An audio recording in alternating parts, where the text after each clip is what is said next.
This is the Dollemore Daily, and I'm Jesse Dollemore.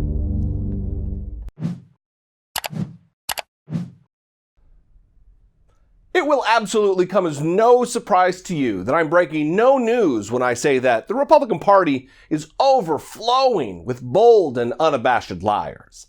Liars who don't even try to obscure the fact that they're lying. This new form under Trump is to simply lie. Lie about that which is obviously untrue. Lie about that which is easily proven untrue. And in this new age, lie about that which has video and audio evidence to refute the lie. And apparently, it very well could be a genetic trait.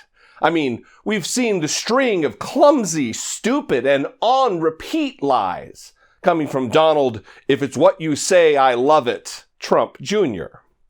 This isn't just a new problem within today's Trump version of the party, though. It seems to exist even within the old guard of Republican ranks.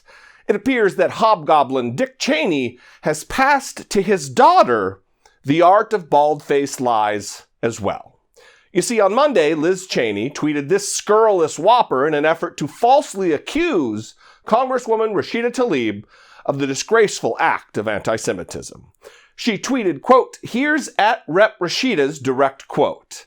There's a calming feeling I always tell folks when I think of the Holocaust.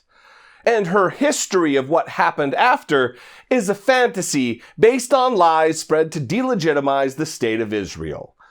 Unquote.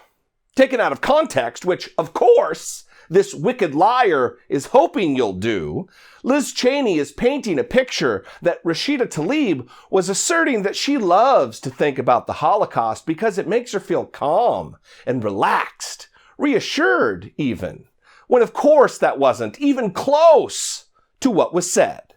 And I know this, and you will too soon in a moment, because there is video and audio evidence that I'm going to play for you of the question and the full answer, during which she talks about the Holocaust as a tragedy and horrific persecution of Jews.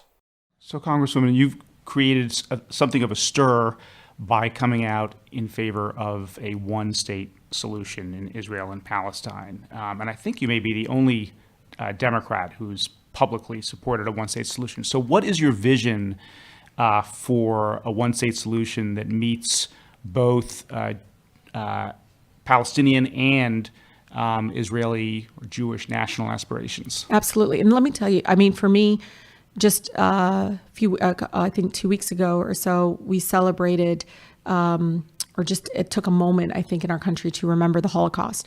And there's a kind of a calming feeling, I always tell folks, when I think of the Holocaust and the tragedy of the Holocaust and the fact that it was my ancestors, Palestinians, who lost their land and some lost their lives, their livelihood, the human dignity, their existence in many ways have been wiped out and some people's passport. I mean, just all of it was in the name of trying to create a safe haven for Jews post the Holocaust, post the tragedy and horrific persecution of Jews across the world at that time.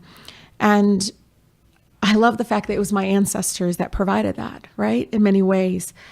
But they did it in a way that took their human dignity away, right? And it was forced on them. And so when I think about one state, I think about the fact that why couldn't we do it in a better way where, and I don't want people to do it in the name of Judaism, just like I don't want people to use Islam in that way. It has to be done in a way of values around equality and around the fact that you shouldn't oppress others so that you can feel free and safe. Why can't we all be free and safe together? So what Congresswoman Tlaib is obviously saying there is that it gives her a certain sense of selfless peace, that even though her ancestors were forced out of their homes and off of their land, they were making a place for the surviving Jews who had just been systematically, viciously targeted for extermination across Europe. That her people lost much of what they had in, quote, the name of trying to provide a safe haven for Jews, unquote. That isn't vitriol from an anti-Semite. That's the thoughtful compassion from someone who recognizes that two things can be true at the same time. That the brutal torture and killing of millions of humans was a terrible, shocking horror. But also, the displacement and several decades-long apartheid that the Palestinian people have and are suffering through is also a terrible, shocking horror. It is time to put an end to any semblance of legitimacy that these charlatans and grifters assert to possess. They need to be called out for the disgraces they are and outed as liars. Whether they be elder liars or their children, we have to let them know we are sick and tired of it and send them packing the next time they stand for office.